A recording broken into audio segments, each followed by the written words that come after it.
విస్తారమైనటువంటి శ్రమలకు వారు లోను కావాల్సి వచ్చింది ప్రియులారా. కాబట్టి చాలా జాగ్రత్తగా మనం గమనించాల్సిన అవసరం ఉన్నది. కాబట్టి ఒకవేళ మనం అలాగన వెండి బంగారముల కొరకు లేకపోతే మనం దుస్తుల కొరకు మనం ఆశపడే వాళ్ళంగా ఉండదు. కానీ సావుకులు ఏం చెప్తున్నారో దాంట్లో ఎంతవరకు నిజం ఉన్నదో దాన్ని గ్రహించగలిగేటువంటి జ్ఞానంతో మనం ముందుకు నడవాల్సిన అవసరం ఉన్నది.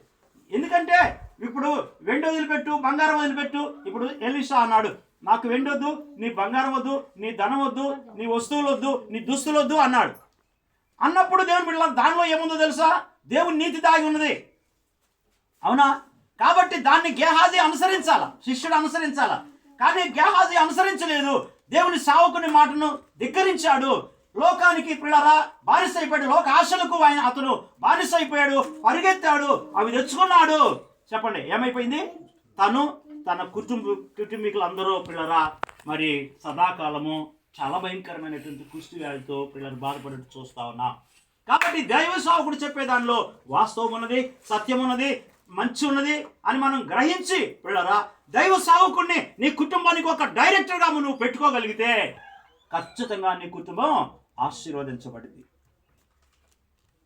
దేవుని బిడ్డలారా దయచేసి గమనించండి. అలాగే మనం గమనించినట్లయితే ప్రియులారా ఆకాను దేవుని పరిశుద్ధ గ్రంథంలో ప్రియులారా యెహోషువ గ్రంథంలో 7వ అధ్యాయం 1:26లో మనం చూస్తే అక్కడ ప్రియులారా ఆకాను ఆశించే బంగారము నశించిపోయేను తన వారితో. ఆశించాడు. దేవుడు వద్దు నాయన, నిషిద్ధమైన వాటిని నువ్వు తెచ్చుకోవద్దు నాయన, అది దేవునికి ఇష్టం లేనివి, అవి అన్యజనులవి, అవి అపరిశుద్ధతో కూడుకున్నవి, వాటిని నువ్వు ముట్టుకోవద్దు నాయన అని చెప్పితే ఆకాను వినలేదు. శపితమైన అంట, శపించబడ్డాయి అన్నమాట. వాటిని ముట్టుకోవద్దంటే వాటి కోసం పరిగెత్తాడు, తెచ్చుకున్నాడు. దేవుని బిడ్డలారా చివరికి రాళ్లతో కొట్టబడి ఏమయ్యాడు? చనిపోయాడు. సో చాలా జాగ్రత్తగా ఉండాలా. దేవునితో మనం నడిచేటప్పుడు మన మనుషులతో కాదు నడిచేది, వ్యాపారం కాదు చేసేది, లోకంలో దేవుని బిడ్డలారా మనం పని కాదు చేసేది. ఇది పరిశుద్ధమైన కార్యం. దేవుడు పరిశుద్ధుడు కాబట్టి ఆయనతో నడిచేటప్పుడు ప్రియులారా మనం దేవుడు ఏదో వద్దంటున్నాడో ప్రియులారా సావుకులు ఏదైతే చెప్తున్నారో దాన్ని విడిచిపెట్టి నువ్వు దేవునితో సావుకులతో నడవగలిగితే ఖచ్చితంగా దేవుడు నిన్ను బహుబలంగా ఆశీర్వదిస్తాడు. ప్రియులారా గమనించిన అననీయ సప్పీరాలు ఉన్నారు. అపోస్తలుల కార్యాలు 5వ అధ్యాయం మొదటి వచ్చిన భాగం నుంచి చూస్తే అననీయ సప్పీరాలు ప్రియులారా అక్కడున్న సంఘం అంతా కూడా దేవుని పని కొరకు పరిచర్య కొరకు పేతురు అపోస్తలుడైనటువంటి పౌలు ఇంకా ఇతర శిష్యుల యొద్దకి పరిచర్య నిమిత్తమై వారుకున్న ఆస్తులు అమ్మి వారి ధనాన్ని వారి ఆస్తులు తీసుకొచ్చి ఆయన పాదాల దగ్గర పెట్టి యథార్థతను నిజాన్ని చెప్తా ఉంటే ఈ అననీయ సప్పీరా అనేటువంటి వీళ్ళిద్దరు మాత్రం పొలం అమ్మి పేతురు దగ్గరకు వచ్చి అబద్ధం చెప్తా ఉన్నారు. అబద్ధం చెప్పితే పేతురు అన్నాడు, ఏమయ్యా అననీయ, నీ దగ్గర ఉన్నప్పుడు ఆ ధనం నీదే కదా, ఎందుకు అబద్ధం చెప్తా ఉన్నావు? ఎందుకు నిన్ను సాతాను ప్రేరేపించింది? నువ్వు మనుషులతో కాదు, నువ్వు దేవునితో అబద్ధం ఆడుతున్నావు. ప్రియులారా గమనించండి, దేవుడు పిలిచిన సావకుడు ఆయన దేవుని కొరకై సమస్తాన్ని విడిచిపెట్టి దేవుని వెంబడిస్తున్న సావకుల్లో దేవుడు యథార్థతను ప్రియులారా ప్రియులారా ఉంచుతాడు దేవుడు. అందుకని ఇక్కడ అననీయ సప్పీరా అననీయ ఏం చెప్పిందో సప్పీరా కూడా తన భార్య కూడా భర్త చెప్పినట్లే చెప్పింది. చివరకు వారు తమ ప్రాణాలను పోగొట్టుకున్నారు. కనుక లోక ఆశలకు మనం లోను కావద్దు, లోకానికి మనం బానిసలంగా మారిపోవద్దు దేవుని ప్రియులారా. కాబట్టి దేవుని బిడ్డలారా మనం గమనించినట్లయితే మరి ఇంకా అనేక విషయాలు ప్రియులారా మనం ఇలా చూడగలుగుతాం.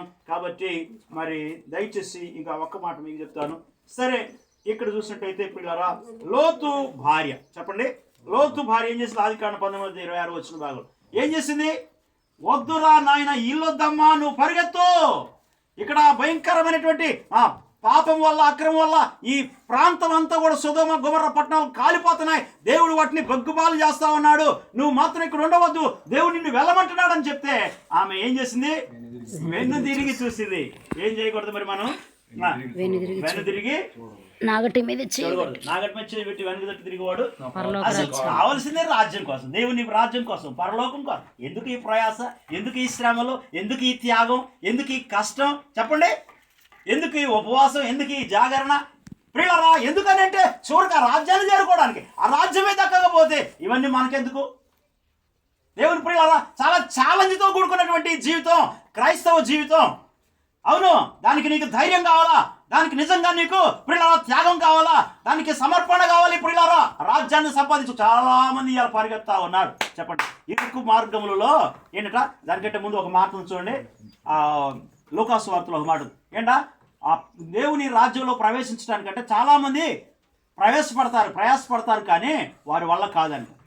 ఇరుకు మార్గము కాబట్టి ఇరుకు మార్గములో ప్రవేశింప పోరాడుడి. ఆ మార్గములో అనేకులు ప్రవేశింపజూతురు కానీ వారి వల్ల కాదు.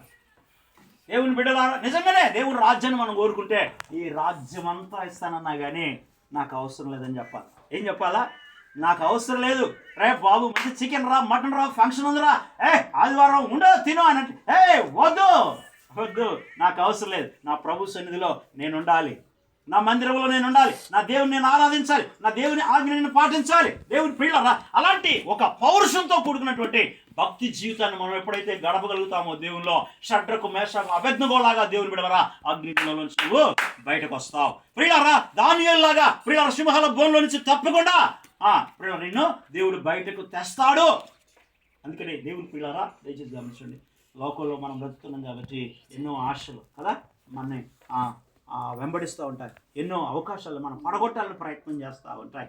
కాబట్టి దేవుని బిడ్డలారా చాలా జాగ్రత్తగా ఆశ కలిగి మరి మనం ప్రభు వైపు చూస్తూ మనల్ని దిద్దుబాటు చేసుకుంటూ ప్రియులారా మరి ప్రభు శరీరాన్ని, ఆయన రక్తాన్ని మనం తీసుకొని మనం చాలా జాగ్రత్తగా ముందుకు సాగాల్సిన వాళ్ళంగా ఉండాలన్నది ప్రభు యొక్క ఉద్దేశం.